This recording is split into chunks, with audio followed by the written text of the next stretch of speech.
בואו תראו איך לקחתי את הנכס הזה שנמצא באזור A+, בג'קסון פלורידה, ואיך שיווקתי אותו תוך פחות מ-30 ימים. התחלנו בגיזום עצים אינטנסיבי, חשפנו את הרצפת בטון, רכשנו גדר חדשה, תיקוני דרייווי כנדרש, הכנות לקו מים חדש,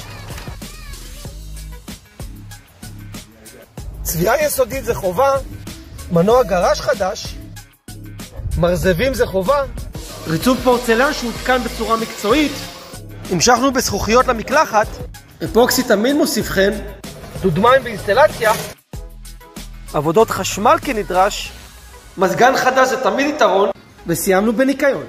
ועכשיו למספרים: רכישה, שיפוץ משוערך, שיפוץ בפועל, מימון, all in, ARV, שכירות ותשואה, cashback.